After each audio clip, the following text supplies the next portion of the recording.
ಧರ್ಮಸ್ಥಳದಲ್ಲಿ ನೂರಾರು ಶವಗಳನ್ನು ಹೂತಿಟ್ಟಂತಹ ಪ್ರಕರಣಕ್ಕೆ ಸಂಬಂಧಪಟ್ಟಂತೆ ಎಸ್ಐಟಿ ತನ್ನ ತನಿಖೆಯನ್ನು ಚುರುಕುಗೊಳಿಸಿರುವಂಥದ್ದು ಸ್ಥಳ ಮಹಜರ ಪ್ರಕ್ರಿಯೆ ಆಯಿತು ಮತ್ತು ನಿನ್ನೆ ಆತ ಗುರುತಿಸಿದ್ದಂತಹ ಜಾಗದಲ್ಲಿ ಸಮಾಧಿಯನ್ನು ಅಗೆಯುವಂತಹ ಕೆಲಸ ಆಯಿತು. ಸಮಾಧಿಯನ್ನು ಅಗೆದರೂ ಕೂಡ ಯಾವುದೇ ರೀತಿಯಾದಂತಹ ಶವ ಪತ್ತೆ ಆಗಿಲ್ಲ. ಬರೋಬ್ಬರಿ 8 ಅಡಿ ಆಳ ಅಗೆದರೂ ಕೂಡ ಕಳೇಬರ ಸಿಗಲಿಲ್ಲ. ಅಂದು ಒಬ್ಬನೇ ಹೂತಿಟ್ಟಿದ್ದ, ಇವತ್ತು ಅಗಿಯೋಕೆ 15 ಜನ ಬೇಕಾಗಿದ್ದಾರೆ. ನಿರ್ಜನ ಅರಣ್ಯದಲ್ಲಿ ಅಡಗಿದ್ಯಾ ಬೇರೆಯದ್ದೇ ಸತ್ಯ. ಕಾರ್ಮಿಕರು ಮಾತ್ರವಲ್ಲ, ಹಿಟಾಚಿ ಬಳಸಿದ್ರೂ ಕೂಡ ಯಾವುದೇ ಥರದ ಶವ ಆಗಲಿ ಕಳೇಬರ ಆಗಲಿ ಸಿಗಲಿಲ್ಲ. ಧರ್ಮಸ್ಥಳದ ಪ್ರಕರಣಕ್ಕೆ ಸಂಬಂಧಪಟ್ಟಂತೆ ಸ್ಥಳ ಮಹಜರ ಆಯಿತು. ನಿನ್ನೆ ಸಮಾಧಿಯನ್ನಾಗಿರುವಂತಹ ಕೆಲಸ ಆಯಿತು. ಬರೋಬ್ಬರಿ 8 ಅಡಿ ಆಳ ಆಗಿದ್ರೂ ಕೂಡ ಯಾವುದೇ ಥರದ ಕಳೇಬರ ಸಿಗಲಿಲ್ಲ. ಅವತ್ತು ಒಬ್ಬನೇ ಹೂತಿಟ್ಟಿದ್ದಂಥ ಹೆಣ ಇವತ್ತು ಅಗಿಯೋಕೆ 15 ಜನ ಬೇಕಾಗಿದ್ದಾರೆ. ನಿರ್ಜನ ಅರಣ್ಯದಲ್ಲಿ ಅಡಗಿದ್ಯಾ ಬೇರೆಯದ್ದೇ ಸತ್ಯ ಅನ್ನುವಂಥ ಒಂದು ಕುತೂಹಲ ಮೂಡ್ತಾ ಇದೆ. ಕಾರ್ಮಿಕರು ಮಾತ್ರವಲ್ಲ, ಹಿಟಾಚಿಯನ್ನು ಬಳಸಿಕೊಂಡು ಅಗೆದ್ರೂ ಕೂಡ ಏನೂ ಸಿಗಲಿಲ್ಲ ಅಲ್ಲಿ. ಆತ ಸ್ಥಳ ಮಹಜರ ಪ್ರಕ್ರಿಯೆಯಲ್ಲಿ ತನ್ನ ಅರಿವಿಗೆ ಬಂದಂತೆ ಒಂದು 13 ಜಾಗಗಳನ್ನು ತೋರಿಸುವಂತಹ ಕೆಲಸವನ್ನು ಮಾಡಿದ್ದ ಸಾಕ್ಷಿದಾರ. ಹೀಗಾಗಿ SIT ಅಧಿಕಾರಿಗಳು ಆ 13 ಜಾಗಗಳನ್ನು ಮಾರ್ಕಿಂಗ್ ಮಾಡಿ ಬಿಗಿ ಬಂದೋಬಸ್ತ್ ವ್ಯವಸ್ಥೆಯನ್ನು ಮಾಡಿದರು. ಯಾಕೆಂತ ಹೇಳಿದರೆ ಸಾಕ್ಷಿ ನಾಶ ಆಗಬಾರ್ದು ಅನ್ನುವಂಥ ನಿಟ್ಟಿನಲ್ಲಿ.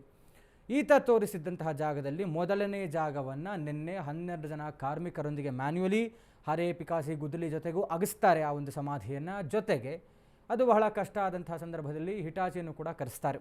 JCB ಮುಖೇನವೂ ಕೂಡ ಆ ಒಂದು ಮೊದಲನೇ ಜಾಗವನ್ನು ಸಮಾಧಿಯನ್ನು ಆಗಿಸುವಂತಹ ಕೆಲಸವನ್ನು SIT ಅಧಿಕಾರಿಗಳು ಮಾಡ್ತಾರೆ. ಆದರೆ ದುರಾದೃಷ್ಟವಶಾತ್ ಆತನೇ ಹೇಳ್ತಾ ಇರುವಂತೆ, ಸಾಕ್ಷಿದಾರ ಹೇಳ್ತಾ ಇರುವಂತೆ ಯಾವುದೇ ಥರದ ಸಾಕ್ಷಿಗಳು ಅಂದರೆ ಹೆಣ ಆಗಲಿ ಅಥವಾ ಕಳೇಬರವಾಗಲಿ ಶವವಾಗಲಿ ಮೊದಲ ಜಾಗದಲ್ಲಿ ಅಗದಂತಹ ಜಾಗದಲ್ಲಿ ಸಿಗಲಿಲ್ಲ. ಹೀಗಾಗಿ ನಿನ್ನೆ ಆ ಒಂದು ಕಾರ್ಯಾಚರಣೆಯನ್ನು ಅಲ್ಲಿಗೆ ನಿಲ್ಲಿಸ್ತಾರೆ. ಇನ್ನುಳಿದಂತೆ ಇನ್ನೂ 12 ಇದ್ದಾವೆ. ಒಂದು ಅಗದಾಯಿತು, 13ರಲ್ಲಿ ಒಂದು ಅಗದಾಯಿತು, ಇನ್ನು 12 ಜಾಗಗಳಿದ್ದಾವೆ. 12 ಜಾಗಗಳನ್ನು ಅಗೆಯುವಂತಹ ಪ್ರಕ್ರಿಯೆ ಇವತ್ತು ಮುಂದುವರಿತಾ ಇದೆ. ಯಾಕೆಂತ ಹೇಳಿದ್ರೆ ಈ ಒಂದು ಪ್ರಕರಣದಲ್ಲಿ ಫಸ್ಟ್ ಸ್ಟೆಪ್ ಇರುವಂಥದ್ದು ಸ್ಥಳ ಮಹಜರು ಮತ್ತು ಸಮಾಧಿಯನ್ನು ಅಗೆಯುವಂಥ ಕೆಲಸದ ನಂತರವೇ ಇರುವಂಥದ್ದು SIT ಅಧಿಕಾರಿಗಳಿಗೆ ಕೆಲಸ. ಈ ಒಂದು ಸೂಕ್ಷ್ಮವಾದಂತಹ ಪ್ರಕರಣ ಇದು. ಒಂದು ಧರ್ಮಕ್ಷೇತ್ರದ ಮೇಲೆ ಬರ್ತಾ ಇರುವಂತಹ ಕಳಂಕ, ಸತ್ಯಾಸತ್ಯತೆಯನ್ನು ಹೊರತೆಗೆಯುವಂಥ ಒಂದಷ್ಟು ಪ್ರೆಷರ್ ಇರುತ್ತೆ SIT ಅಧಿಕಾರಿಗಳ ಮೇಲೆ. ಮತ್ತು ಈಗ ಇವರೇ ಹೇಳ್ತಾ ಇರುವಂಥ ನೂರಾರು ಶವಗಳಲ್ಲಿ ಇವರು ಮಾಡಿರುವಂಥ ಸ್ಥಳ ಮಹಜರ ಪ್ರಕ್ರಿಯೆ ಬರೀ ನೇತ್ರಾವತಿ ಸ್ನಾನಘಟ್ಟದ 3 ಕಿಲೋಮೀಟರ್ ವ್ಯಾಪ್ತಿಯ ಅರಣ್ಯ ಪ್ರದೇಶದಲ್ಲಿ. ಅಲ್ಲಿ ಈತ ತೋರಿಸಿದಂತೆ ಒಂದೇ ದಿನದಲ್ಲಿ ಸತತವಾಗಿ 7 ಗಂಟೆಗಳ ಕಾರ್ಯಾಚರಣೆಯಲ್ಲಿ 13 ಜಾಗಗಳು, 13ರಲ್ಲಿ ಒಂದನ್ನು ನಿನ್ನೆ ಅಗೆಯಲಾಯಿತು. ಇನ್ನುಳಿದಂತೆ 12 ಇದೆ. ನಿನ್ನೆ ಅಂತೂ ಏನೂ ಸಿಕ್ಕಿಲ್ಲ. ಇದೀಗ ಮತ್ತು ಬೇರೆ ಕಡೆ ಅಗೆಯುವಂತಹ ಕೆಲಸ ಆಗ್ತಾ ಇದೆ. ಆ 4 ಅಡಿಯಲ್ಲ, 8 ಅಡಿ ಮಣ್ಣು ತೆಗೆದರೂ ಕೂಡ ಏನೂ ಇರಲಿಲ್ಲ ಸಮಾಧಿಯಲ್ಲಿ. ಗುರುತಿಸಿದ್ದಂತಹ ಸಮಾಧಿ ಅಗೆದರೂ ಕೂಡ ಸಿಗಲಿಲ್ಲ ಕಳೇಬರ. ಹಿಟಾಚಿಯನ್ನು ಬಳಸಿ ಮಣ್ಣು ಅಗೆದರೂ ಕೂಡ ಸಿಗಲಿಲ್ಲ ಸಾಕ್ಷ್ಯ. ಅರಣ್ಯದಲ್ಲಿ 13 ಪಾಯಿಂಟನ್ನು ತೋರಿಸಿದ್ದಂತಹ ಅನಾಮಿಕ ತೋರಿಸಿದ್ದಂತಹ ಜಾಗದಲ್ಲಿ ಕಾರ್ಯಾಚರಣೆ ಮಾಡಲಾಗ್ತಾ ಇದೆ. 4 ಅಡಿಯಲ್ಲ, 8 ಅಡಿ ಮಣ್ಣನ್ನು ತೆಗೆದರೂ ಕೂಡ ಸಮಾಧಿಯಲ್ಲಿ ಏನೂ ಇಲ್ಲ. ಯಾವ ಕಳೇಬರವೂ ಕೂಡ ಸಿಗಲಿಲ್ಲ. ಸಮಾಧಿ ಆಗಿದ್ರೂ ಕೂಡ ಹಿಟಾಚಿ ಬಳಸಿ ಮಣ್ಣು ಆಗಿದ್ರೂ ಕೂಡ ಸಿಗಲಿಲ್ಲ ಸಾಕ್ಷ್ಯ. ಈತನೇ ಹೇಳ್ತಾ ಇರುವಂತೆ ಅಲ್ಲಿ ಅಗೆಯಲಾಗತ್ತೆ. ಯಾಕೆ ಅಂತ ಹೇಳಿದ್ರೆ ಸಾಕ್ಷಿದಾರನನ್ನು, ದೂರುದಾರನನ್ನು ಮುಂದೆ ನಿಲ್ಲಿಸ್ಕೊಂಡೇ ಇವರು ಕಾರ್ಯಾಚರಣೆಯನ್ನು ಮಾಡ್ತಾ ಇರುವಂಥದ್ದು. ಜೊತೆಗೆ AC assistant commissioner of police ಅವರನ್ನು ಕೂಡ ನಿಲ್ಲಿಸ್ಕೊಂಡೇ ಅಲ್ಲಿ ಕೆಲಸವನ್ನು ಮಾಡ್ತಾ ಇದ್ದಾರೆ. ಯಾಕೆ ಅಂತ ಹೇಳಿದ್ರೆ ಸಾಕ್ಷಿ ನಾಶದ ಆರೋಪ ಬಂದುಬಿಡುತ್ತೆ. ಪಾರದರ್ಶಕವಾದಂಥ ತನಿಖೆ ಮಾಡಿಲ್ಲ ಇವರು. ನಾವು ಇಲ್ಲದೇ ಇರುವಂತಹ ಸಂದರ್ಭದಲ್ಲಿ ಇವರುಗಳು ಈ ಥರದ ಕಾರ್ಯಾಚರಣೆಯನ್ನು ಮಾಡಿದ್ರು ಅನ್ನುವಂಥ ಆರೋಪ ಬರಬಾರ್ದು. ಇದ್ರೂ ಕೂಡ ಇಲ್ಲ ಅಂದುಬಿಟ್ರು ಅನ್ನುವಂಥ ಆರೋಪ ಬರಬಾರ್ದು ಅನ್ನುವಂಥ ಕಾರಣಕ್ಕೆ ಸಾಕ್ಷಿದಾರನನ್ನು ಪ್ರತಿಯೊಂದು ಕಾರ್ಯಾಚರಣೆಯಲ್ಲೂ ಕೂಡ ಎದುರುಗಡೆ ನಿಲ್ಲಿಸಿಕೊಂಡೇ ಕೆಲಸವನ್ನು ಅವರು ಮಾಡ್ತಾ ಇರುವಂಥದ್ದು SIT ಅಧಿಕಾರಿಗಳು. ಈ ಸಮಾಧಿಯನ್ನು ಅಗೆಯುವಂಥ ಸಂದರ್ಭದಲ್ಲಿ ಇದೇ ಸಾಕ್ಷಿದಾರ ಅನಾಮಿಕ ಅಲ್ಲೇ ಎದುರುಗಡೆ ನಿಂತಿದ್ದಾರೆ. ಅವರನ್ನು ಬಿಟ್ಟು ಅವರ ಸಮ್ಮುಖದಲ್ಲಿಯೇ ಎಲ್ಲ ಕೆಲಸವನ್ನು ಮಾಡ್ತಾ ಇದ್ದಾರೆ. ಅವರನ್ನು ಹೊರತುಪಡಿಸಿ ಯಾವುದೇ ಥರದ ಕಾರ್ಯಾಚರಣೆಯೂ ಕೂಡ SITಯಿಂದ ನಡೀತಾ ಇಲ್ಲ. ಆತನಿಂದಲೇ ಮಾಹಿತಿಯನ್ನು ಪಡ್ಕೊಂಡಿದ್ದು 2 ದಿನಗಳ ವಿಚಾರಣೆಯಲ್ಲಿ. ತದನಂತರದಲ್ಲಿ ಸಿದ್ಧತೆಯೊಂದಿಗೆ ಸ್ಥಳ ಮಹಜರ ಪ್ರಕ್ರಿಯೆಗೆ ಬರ್ತಾರೆ. ಅಲ್ಲೂ ಕೂಡ ಸಾಕ್ಷಿದಾರ ಇದ್ದೇ ಇರ್ತಾರೆ. ಸಾಕ್ಷಿದಾರನೇ ತೋರಿಸಿದಂತಹ ನೇತ್ರಾವತಿ ಸ್ನಾನಘಟ್ಟದ ಅರಣ್ಯ ಪ್ರದೇಶದ 13 ಜಾಗಗಳನ್ನು ಮಾರ್ಕಿಂಗ್ ಮಾಡಲಾಗುತ್ತೆ. ಮತ್ತು ನಿನ್ನೆ ಸಾಕ್ಷಿದಾರನನ್ನು ಮತ್ತೆ ಕರೆದುಕೊಂಡು ಹೋಗಿ ಸ್ಥಳ ಮಹಜರ ಪ್ರಕ್ರಿಯೆಯಲ್ಲಿ ಜೊತೆಗೆ ಸಮಾಧಿಯನ್ನು ಅಗೆಯುವಂಥ ಕೆಲಸ ಆಗುತ್ತೆ. ಆ ಕೆಲಸದಲ್ಲಿಯೂ ಕೂಡ ಇದೇ ಸಾಕ್ಷಿದಾರನ ಸಮ್ಮುಖದಲ್ಲಿ ಆಗುವಂಥದ್ದು. ಕೋರ್ಟ್ ಪರ್ಮಿಷನ್ನೊಂದಿಗೆ ಅವರು ಸಮಾಧಿಯನ್ನು ಅಗೆಯುವುದಕ್ಕೆ ಅನುಮತಿಯನ್ನು ಕೊಟ್ಟಿದ್ದರು ಬೆಳ್ತಂಗಡಿಯ ನ್ಯಾಯಾಲಯ. ತದನಂತರದಲ್ಲಿ ಸಮಾಧಿ ಅಗೆಯುವ ಪ್ರಕ್ರಿಯೆ ನಿನ್ನೆ ಆರಂಭ ಆಯಿತು. ಧರ್ಮಸ್ಥಳ ಗ್ರಾಮ ಪಂಚಾಯಿತಿಯ 12 ಕಾರ್ಮಿಕರನ್ನು ವಿತ್ ಅವರ ಹಾರೆ ಪಿಕಾಸಿ ಗುದ್ದಲಿ ಎಲ್ಲವನ್ನು ತೆಗೆದುಕೊಂಡೇ ಬಂದಿದ್ದರು ಅವರು. ಅಲ್ಲಿ ಬಂದ ನಂತರದಲ್ಲಿ ಸಮಾಧಿಯನ್ನು ಅಗೆಯುವಂಥ ಕೆಲಸ ಆರಂಭ ಆಯಿತು. ಅದು ಕೂಡ ಸಾಕ್ಷಿದಾರನ ಎದುರುಗಡೆ ಆಯಿತು. ಎಲ್ಲೂ ಕೂಡ ಪಾರದರ್ಶಕವಾಗಿಲ್ಲ ತನಿಖೆ ಎನ್ನುವಂಥ ಆರೋಪವನ್ನು SIT ಅವರು ಹೊರೋದಕ್ಕೆ ಸಿದ್ಧವಾಗಿಲ್ಲ. ಹೀಗಾಗಿ ಎಲ್ಲವೂ ಕೂಡ ಕೆಲ ಹೊತ್ತಲ್ಲೇ ಅರಣ್ಯದಲ್ಲಿ ಮಣ್ಣು ಅಗೆಯುವಂಥ ಕಾರ್ಯ ಆರಂಭ ಆಗುತ್ತೆ, ಪುನರಾರಂಭ ಆಗ್ತಾ ಇದೆ. ಕಾರ್ಮಿಕರನ್ನು 3 ತಂಡಗಳಾಗಿ ವಿಂಗಡಿಸಿದೆ SIT. ತಹಶೀಲ್ದಾರ್, ಪಂಚರು ಮತ್ತು ಕಾರ್ಮಿಕರ ನಿಯೋಜನೆ ಮಾಡಲಾಗಿದೆ. ಸಮಾಧಿ ಅಗೆಯೋದಕ್ಕೆ 3 ತಂಡಗಳು, ಕಾರ್ಮಿಕರ ಮೂಲಕ ಸಮಾಧಿ ಅಗಿಸೋದಕ್ಕೆ ನಿರ್ಧಾರವನ್ನು ಮಾಡಲಾಗಿದೆ. ಅಸ್ಥಿಪಂಜರಕ್ಕೆ ಹಾನಿಯಾಗುವಂತಹ ಸಾಧ್ಯತೆ ಹಿನ್ನೆಲೆ JCB ಬಳಕೆಗೆ ಬ್ರೇಕ್ ಹಾಕಲಾಗ್ತಾ ಇದೆ. ದೂರುದಾರ ಗುರುತಿಸಿದಂತಹ 2ನೇ ಸ್ಥಳ ಅಗೆಯುವಂತಹ ಕಾರ್ಯ ಇವತ್ತು ಆರಂಭವಾಗ್ತಾ ಇದೆ. AC ಮತ್ತು ದೂರುದಾರನ ಎದುರಲ್ಲೇ SIT ಕಾರ್ಯಾಚರಣೆ ಮಾಡ್ತಾ ಇರುವಂಥದ್ದು. ಇವತ್ತು ಅರಣ್ಯದಲ್ಲಿ ಮತ್ತೆ ಮಣ್ಣು ಒಗೆಯುವಂತಹ ಕಾರ್ಯ ಪುನರಾರಂಭ ಆಗ್ತಾ ಇದೆ. 3 ತಂಡಗಳಾಗಿ ಕಾರ್ಮಿಕರನ್ನು SIT ಡಿವೈಡ್ ಮಾಡಿದೆಯಂತೆ. ತಹಶೀಲ್ದಾರ್, ಪಂಚರು ಮತ್ತು ಕಾರ್ಮಿಕರಾಗಿ ಒಂದು 3 ತಂಡಗಳು ಸಿದ್ಧವಾಗಿದೆ ಕಾರ್ಮಿಕರದ್ದು. ಯಾಕೆ ಅಂತ ಹೇಳಿದ್ರೆ ನಿನ್ನೆ JCB ಹಿಟಾಚಿಯಲ್ಲೂ ಕೂಡ ಕಾರ್ಯಾಚರಣೆಯನ್ನು ಮಾಡಿದ್ರು, ಆದರೆ ಏನೂ ಸಿಗಲಿಲ್ಲ. ಈ ಹಿನ್ನೆಲೆ ಇವತ್ತು ಎಲ್ಲೋ ಒಂದು ಕಡೆ ಇಫ್ ಇನ್ ಕೇಸ್ ಈತ ತೋರಿಸಿರುವಂತಹ ಉಳಿದಂಥ 12 ಜಾಗಗಳಲ್ಲಿ ಅಕಸ್ಮಾತ್ ಎಲ್ಲಾದರೂ ಶವ ಅಥವಾ ಕಳೇಬರ ಸಿಕ್ಕಿಬಿಟ್ಟರೆ, ಅಲ್ಲೇನಾದರೂ ಅಸ್ಥಿಪಂಜರ ಇದ್ದರೆ JCB ನೇರವಾಗಿ ಹೀಗೆ ಡಿಗ್ ಮಾಡೋದ್ರಿಂದ ಅಸ್ಥಿಪಂಜರಕ್ಕೆ ನಷ್ಟ ಆಗುವಂತಹ ಸಾಧ್ಯತೆ ಹೆಚ್ಚಾಗಿದೆ, ಅದು ನಾಶ ಆಗಬಹುದು ಅನ್ನುವಂಥ ಕಾರಣಕ್ಕೆ ಈಗ JCBಗೆ ಬ್ರೇಕ್ ಹಾಕ್ತಾ ಇದ್ದಾರೆ. ಅಂದರೆ ಮ್ಯಾನ್ಯುಯಲಿ ಕಾರ್ಮಿಕರೇ ಖುದ್ದು ಆ ಜಾಗದಲ್ಲಿ ನಿಂತು ಹಳ್ಳವನ್ನು ತೋಡುವಂಥ ಕೆಲಸಕ್ಕೆ ಮುಂದಾಗಬೇಕಾಗಿದೆ. ಹೀಗಾಗಿ ಕಾರ್ಮಿಕರನ್ನು 3 ವಿಭಾಗಗಳಾಗಿ, ತಂಡಗಳಾಗಿ ಅವರನ್ನು ವಿಭಜಿಸಲಾಗಿದೆ. ಮತ್ತು ಈತನ ಎದುರಲ್ಲಿಯೇ ಇವನ್ನೂ ಕೂಡ ಅವರು ಮುಂದುವರಿಸ್ತಾ ಇದ್ದಾರೆ. ಉಳಿದಂತಹ 2ನೇ ಜಾಗದಲ್ಲಿ ಇವತ್ತು ಕಾರ್ಯಾಚರಣೆ ಆಗ್ತಾ ಇದೆ. ಡೀಟೇಲ್ಸ್ ಕೊಡ್ತಾ ಹೋಗ್ತಾರೆ ನಮ್ಮ ಪ್ರತಿನಿಧಿ ಬಸವರಾಜು. SITಯ 2ನೇ ದಿನದ ಸಮಾಧಿ ಅಗೆಯುವಂತಹ ಕೆಲಸ ಇವತ್ತು ಇನ್ನೇನು ಸ್ವಲ್ಪ ಹೊತ್ತರಲ್ಲೇ ಸ್ಟಾರ್ಟ್ ಆಗ್ತಾ ಇದೆ. ನಿನ್ನೆ ಈತ ತೋರಿಸಿದ್ದಂತಹ 13 ಜಾಗಗಳಲ್ಲಿ 1ನೇ ಜಾಗದಲ್ಲಿ ಸಮಾಧಿ ಅಗೆಯುವಂಥ ಕೆಲಸ ಆಯಿತು ಕಾರ್ಮಿಕರು ಮತ್ತು JCBಯನ್ನು ಬಳಸಿಕೊಂಡು. ಆದರೆ ನಿನ್ನೆ ಏನೂ ಸಿಗಲಿಲ್ಲ. ಉಳಿದಂತಹ ಬೇರೆ ಜಾಗದಲ್ಲಿ 2ನೇ ಜಾಗದಲ್ಲಿ ಇವತ್ತು ಕಾರ್ಯಾಚರಣೆ ಮುಂದುವರಿತಾ ಇದೆ. ಇವತ್ತು JCBಗೆ ಬ್ರೇಕ್ ಹಾಕ್ತಾ ಇದ್ದಾರೆ, ಬಿಕಾಸ್ ಅಸ್ಥಿಪಂಜರಕ್ಕೆ ನಾಶ ಆಗುತ್ತೆ ಅನ್ನುವಂಥ ಕಾರಣಕ್ಕೆ. ಜೊತೆಗೆ ಇವತ್ತು ಕಾರ್ಮಿಕರನ್ನು 3 ತಂಡಗಳಾಗಿ ವಿಂಗಡಿಸಿ ಕಾರ್ಯಾಚರಣೆಗೆ ಮುಂದಾಗ್ತಾ ಇದ್ದಾರೆ SIT. ಏನಾಗ್ತಾ ಇದೆ ಅನ್ನುವಂಥ ಡೀಟೇಲ್ಸ್ ಕೊಡೋದಾದ್ರೆ ಸಂತೋಷ್, ಇವತ್ತು SIT ಅವರಿಂದ 2ನೇ ದಿವಸಗಳ ಕಾರ್ಯಾಚರಣೆ ಮುಂದುವರೆದಿರುವಂತದ್ದು. ಪ್ರಮುಖವಾಗಿ ನಿನ್ನೆ ದಿವಸ SIT ಅಧಿಕಾರಿಗಳು ಒಂದು ಅನಾಮಿಕ ವ್ಯಕ್ತಿ ಗುರುತಿರುವಂತಹ ಜಾಗದಲ್ಲಿ ಅಗೆಯುವಂತ ಕೆಲಸವನ್ನ ಮಾಡಿದ್ರು. ಸರಿಸುಮಾರು 15 ಅಡಿಯಷ್ಟು ಅಗಲ, 8 ಅಡಿಯಷ್ಟು ಆಳವಾಗಿ ಅಗಿದ್ರು ಕೂಡ ಯಾವುದೇ ರೀತಿಯಾದಂತ ಅಸ್ಥಿಪಂಜರಗಳಾಗಿರ್ಬೋದು, ಮೂಳೆಗಳಾಗಿರ್ಬೋದು ಯಾವುದು ಕೂಡ ಸಿಕ್ಕಿಲ್ಲ. ಸಿಗದ ಬೆನ್ನಲ್ಲೇ ಇದೀಗ ಮತ್ತೆ ಇವತ್ತು 2-3 ಅಗಿಬೇಕು ಅನ್ನುವಂತ ನಿಟ್ಟಿನಲ್ಲಿ SITಯನ್ನ ಪ್ಲಾನ್ ಮಾಡ್ಕೊಂಡಿರುವಂತದ್ದು. ಹಾಗಾಗಿ SIT ಅಧಿಕಾರಿಗಳು ಪುತ್ತೂರು ಸಹಾಯಕ ಆಯುಕ್ತರ ಪರ್ಮಿಷನ್ ತಗೋಬೇಕಾಗುತ್ತೆ. ಯಾಕಂದ್ರೆ ಅವರು 1 by 1 ಅಗಿಯುವಂತ ಕೆಲಸವನ್ನ ಮಾಡಿ ಅಂತೇಳಿ ಸೂಚನೆ ಕೊಟ್ಟಿರುವಂತದ್ದು. ಹಾಗಾಗಿ 1 by 1 SIT ಅಧಿಕಾರಿಗಳು ಅಗಿಬೇಕಾಗುತ್ತೆ. ಯಾಕಂದ್ರೆ ಯಾವ್ದಾದ್ರು ಇನ್ಕಂಪ್ಲೀಟ್ ಆದ್ರೆ ಅದು ಮುಂದೆ ಸಮಸ್ಯೆ ಆಗ್ಬೋದು ಮತ್ತು ಗುರಿ ಆಗ್ಬೋದು, ಹೋರಾಟಗಾರರ ಗುರಿ ಹಾಕ್ಬೋದು. ಈ ರೀತಿಯಾಗಿ ತಡೆಯನ್ನ ಮಾಡಿದ್ರು, ಅರ್ಧಕ್ಕೆ ತೋಡಿ ಕೈ ಬಿಟ್ರು ಅನ್ನುವಂತ ನಿಟ್ಟಿನಲ್ಲಿ ಗುರಿ ಹಾಕ್ಬೋದು. ಹಾಗಾಗಿ 1 by 1 ಅಂತೇಳಿ ತೋಡು ಅಗೆಯುವಂತೆ AC ಅವರು ಸೂಚನೆಯನ್ನ ಕೊಟ್ಟಿರುವಂತದ್ದು.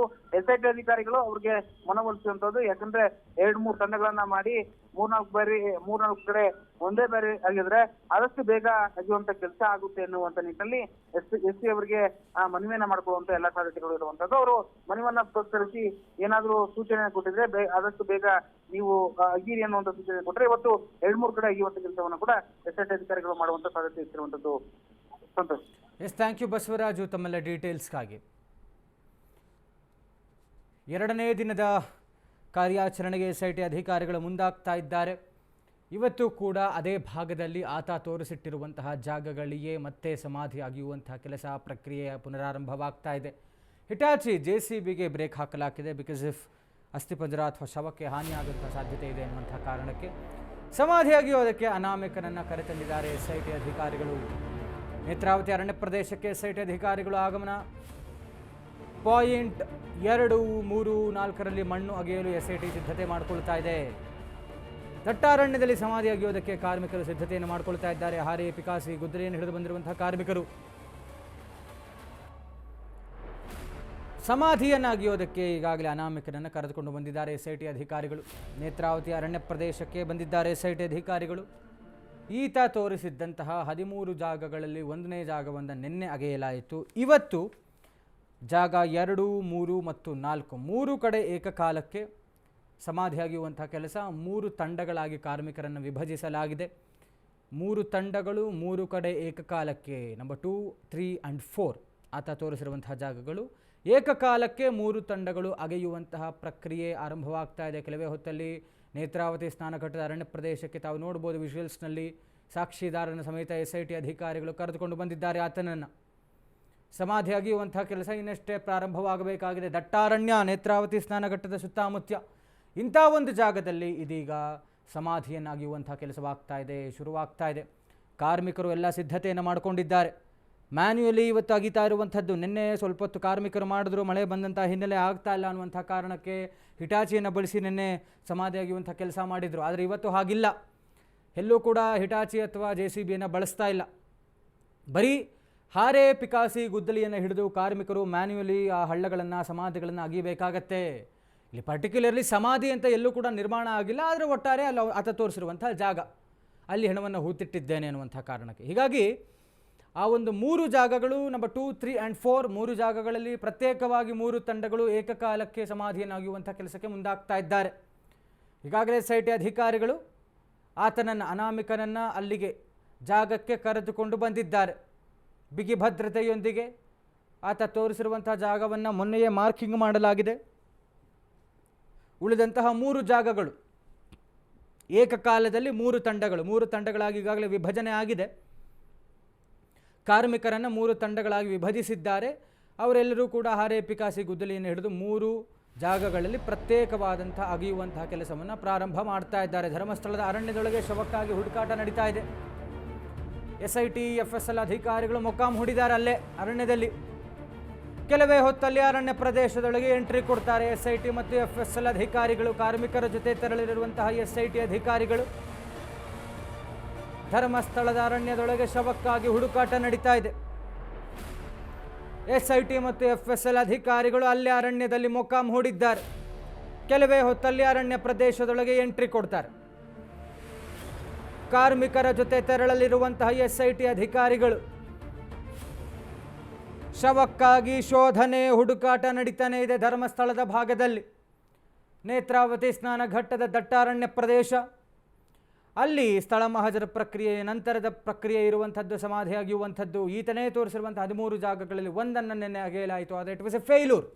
ಯಾವುದೇ ಥರದ ಶವವಾಗಲಿ ಕಳೇಬರವಾಗಲಿ ನಿನ್ನೆ ಸಿಗಲಿಲ್ಲ. ಹೀಗಾಗಿ ಉಳಿದಂತಹ ಜಾಗಗಳನ್ನು ಕೂಡ ಅಗೆಯುವಂಥ ಕೆಲಸ ಆಗಲೇಬೇಕಾಗಿದೆ.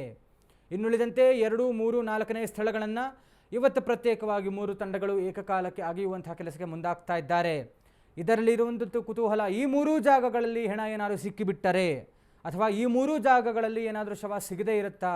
ಆತ ಹೇಳ್ತಾ ಇರುವಂಥದ್ದು ಸುಳ್ಳ, ಆರೋಪ ಸುಳ್ಳ? ಈ 3 ಜಾಗಗಳನ್ನು ಅಗೆಯುವಂಥ ಪ್ರಕ್ರಿಯೆಯಲ್ಲೂ ಕೂಡ ಇವತ್ತು ಫೇಲ್ ಆಗ್ತಾರಾ? ಏನೂ ಸಿಗೋದಿಲ್ವಾ?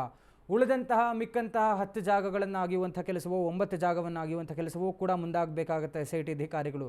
ಯಾಕೆಂತ ಹೇಳಿದರೆ ದೇ ಹ್ಯಾವ್ ನೋ ಆಪ್ಷನ್. ಸಾಕ್ಷಿದಾರ ಕೊಟ್ಟಿರೋದ್ರಿಂದ, ಕೇಸ್ ಪ್ರಕರಣ ದಾಖಲಾಗಿರುವುದರಿಂದ ಆತ ಏನು ಹೇಳ್ತಾನೋ ಅದನ್ನು ಮಾಡಲೇಬೇಕಾಗತ್ತೆ. 13 ಜಾಗಗಳು ಒಟ್ಟಾರೆ. 1 ಜಾಗ ನಿನ್ನೆ ಆಗಿದೆ, ಇಟ್ ವಾಸ್ ಎ ಫೇಲ್ಯೂರ್.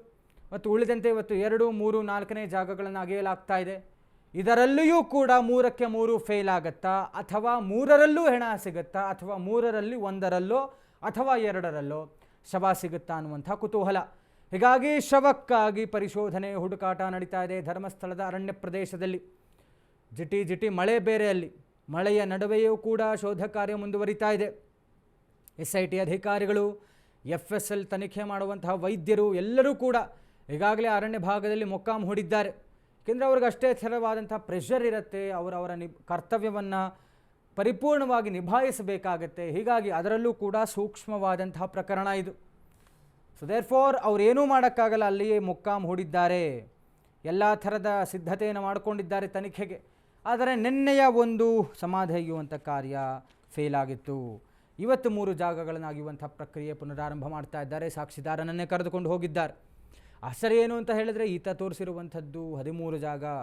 ಇಷ್ಟು ವರ್ಷದ ಹಿಂದೆ ಈತನೊಬ್ಬನೇ ಹಳ್ಳವನ್ನು ತೆಗೆದು ಇಷ್ಟು 100 ಶವಗಳನ್ನು ಹೂತು ಹಾಕಿದ್ದಾನೆ. ಆದರೆ ಈಗ ಆ ಹಳ್ಳವನ್ನು ತೆಗೆಯೋದಕ್ಕೆ 15 ಜನ ಕಾರ್ಮಿಕರು ಬೇಕಾಗಿದ್ದಾರೆ. JCB, ಹಿಟಾಚಿ ಎಲ್ಲವೂ ಕೂಡ ಬೇಕಾಗಿದೆ. ಇದೊಂದು ರೀತಿಯಾಗಿ ಪ್ರಶ್ನಾರ್ಥಕವಾಗಿರುವಂತಹ ಒಂದು ವಿಚಾರ. ಒಬ್ಬನೇ ಹೆಣವನ್ನೂ ಹೊತ್ಕೊಂಡು ಹೋಗ್ತಾನೆ. ಹೆಣವನ್ನು ಹೂತು ಹಾಕೋದಕ್ಕೆ ಹಳ್ಳವನ್ನು ಕೂಡ ತೋಡ್ತಾನೆ. ಹಳ್ಳವನ್ನು ತೋಡಿದ ನಂತರದಲ್ಲಿ ಹೆಣವನ್ನು ಹೂತು ಹಾಕಿ ನೀಟಾಗಿ ಅದಕ್ಕೆ ಗೊತ್ತಾಗದೇ ಇರುವಂತಹ ರೀತಿಯಲ್ಲಿ ಕೂಡ ಮಾಡ್ತಾನಂತೆ. ಎಲ್ಲವೂ ಕೂಡ ಮಾಡಿದ್ದು ಇದು ಒಬ್ಬನೇ ಸಾಕ್ಷಿದಾರ. ಆದರೆ ಈಗ ಈ ಒಂದು ಪ್ರಕ್ರಿಯೆಗೆ 15 ಜನ ಕಾರ್ಮಿಕರ ಸಮೇತ JCB, ಹಿಟಾಚಿ ಎಲ್ಲವೂ ಕೂಡ ಬೇಕಾಗಿದೆ. ಇದು ಹೇಗೆ ಸಾಧ್ಯ ಅನ್ನುವಂಥ ಒಂದು ಪ್ರಶ್ನೆ ಕೂಡ ಮೂಡುತ್ತೆ. ಹೀಗಾಗಿ ಒಂದಷ್ಟು ಆಶ್ಚರ್ಯಕರವಾದಂಥ ಪ್ರಶ್ನಾರ್ಥಕವಾದಂಥ ವಿಚಾರಗಳು ಈ ಒಂದು ಪ್ರಕರಣದಲ್ಲಿ ಕಾಣಿಸ್ಕೊಳ್ತಾ ಇರುವಂಥದ್ದು. ಸ್ನಾನಘಟ್ಟದ ಬಳಿಯೇ ಕಾಯ್ತಾ ಇರುವಂತಹ SIT ಅಧಿಕಾರಿಗಳು, SIT ಅಧಿಕಾರಿಗಳ ಮಧ್ಯೆಯೇ ಏನೋ ಒಂದು ಸಮಾಲೋಚನೆ ನಡೀತಾ ಇದೆಯಂತೆ. ಸಿಬ್ಬಂದಿ ಜೊತೆ ತನಿಖಾಧಿಕಾರಿ ಜಿತೇಂದ್ರ ಚರ್ಚೆ ಮಾಡ್ತಾ ಇದ್ದಾರೆ. ಸ್ನಾನಘಟ್ಟದ ಬಳಿಯೇ ಕಾಯ್ತಾ ಇರುವಂತಹ SIT ಅಧಿಕಾರಿಗಳು, ಅವರ ಮಧ್ಯೆಯೇ ಒಂದು ಸಮಾಲೋಚನೆ ನಡೀತಾ ಇದೆ. ಸಿಬ್ಬಂದಿ ಮತ್ತು ತನಿಖಾಧಿಕಾರಿ ಜಿತೇಂದ್ರ ಅವರ ನಡುವೆ ಚರ್ಚೆ ಆಗ್ತಾ ಇದೆ. ಏನಾಗ್ತಾ ಇದೆ ಏನು ಅನ್ನುವಂಥ ಎಲ್ಲ ಡೆವಲಪ್ಮೆಂಟ್ಸ್ನ ಮಾಹಿತಿ ಪಡ್ಕೊಳ್ಬೇಕಾಗತ್ತೆ ತನಿಖಾಧಿಕಾರಿ ಜಿತೇಂದ್ರ ಅವರು. ಇದೀಗ SIT ಅಧಿಕಾರಿಗಳ ಮಧ್ಯೆಯೇ ಅವರ ತಂಡದಲ್ಲಿಯೇ ಒಂದು ಸಮಾಲೋಚನೆ ಆಗ್ತಾ ಇದೆಯಂತೆ. ಯಾಕೆ ಅಂತ ಹೇಳಿದ್ರೆ ಏನಾಗ್ತಾ ಇದೆ ಹಂತ ಹಂತವಾಗಿ ಅನ್ನುವಂಥ ಅಷ್ಟು ಬೆಳವಣಿಗೆಗಳ ಮಾಹಿತಿ ಇರಬೇಕಾಗತ್ತೆ ತನಿಖಾಧಿಕಾರಿಗಳಿಗೆ. ಮತ್ತು ಅದನ್ನು ಯಾರಿಗೆ ಸಬ್ಮಿಟ್ ಮಾಡಬೇಕೋ ಅವರುಗಳಿಗೆ ಅಷ್ಟು ಇಂಚಿಂಚು ಮಾಹಿತಿಯನ್ನು ಕೊಡಬೇಕಾಗಿರುತ್ತೆ.